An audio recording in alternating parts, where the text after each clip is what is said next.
previously made a video called eCash versus CBDCs, but recently I've listened to various podcasters talk about CBDCs and I've learned something. I learned that the general public knows very little, if anything at all, about central banks and the implementation of their digital currencies. I know that most of us here in the eCash community are well informed, but this video is for those of you that may be new to crypto or just stumbled across this content looking for something interesting to listen to. So as I said, I've already made a video talking about the advantages of owning eCash over CBDCs, but I think I'm going to delve a little deeper into this subject matter based on information or lack thereof seen in the Joe Rogan podcast last week. How many of you knew that there was a CBDC tracker?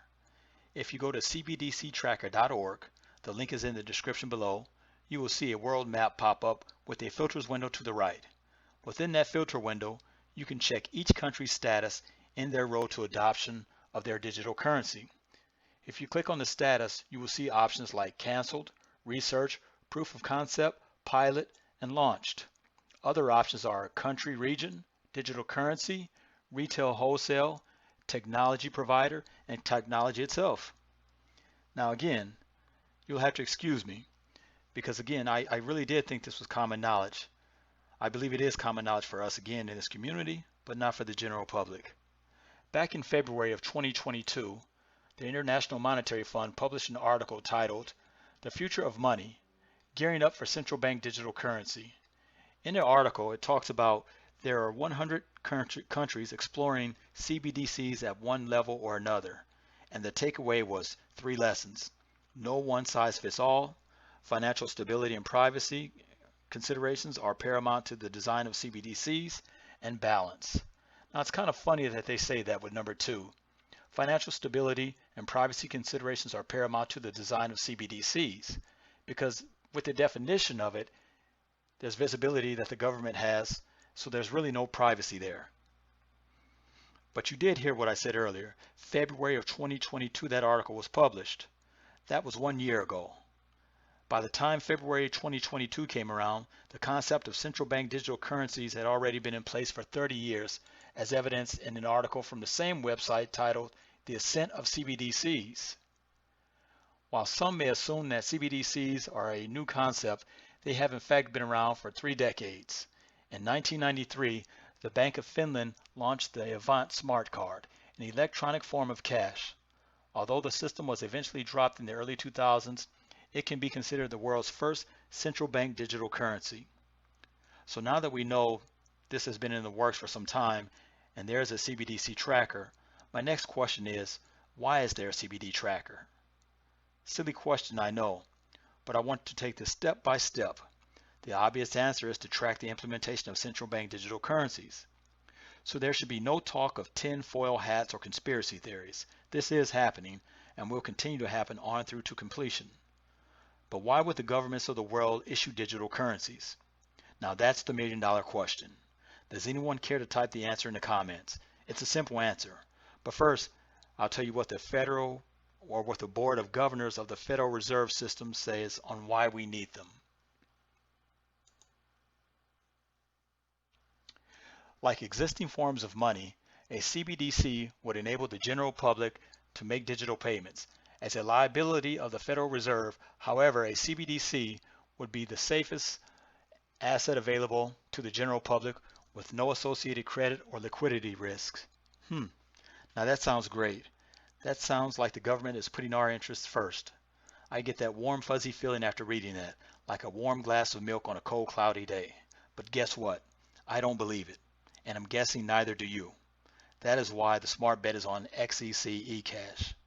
This may be a tinfoil hat moment, but I, like many others in the community, believe that giving the government programmable money also gives them control.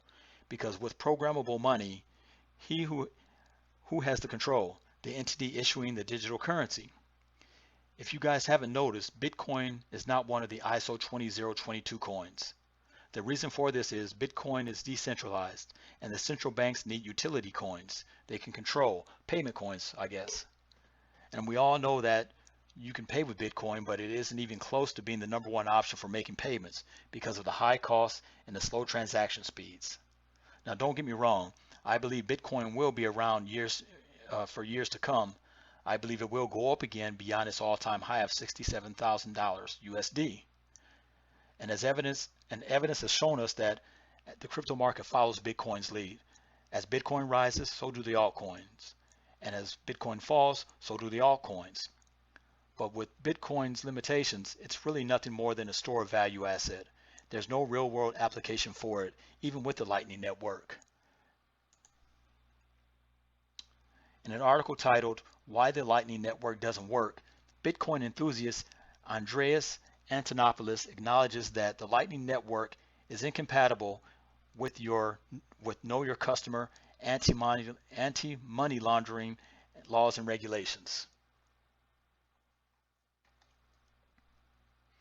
Even old school Bitcoin Core BTC enthusiast Andreas Antonopoulos acknowledges that Lightning Network is incompatible with Know Your Customer KYC and anti-money laundering AML laws and regulation. Antonopoulos himself has said that I don't think Coinbase will run Lightning, and I think there are many reasons why we're not going to see regulated exchanges run Lightning hubs.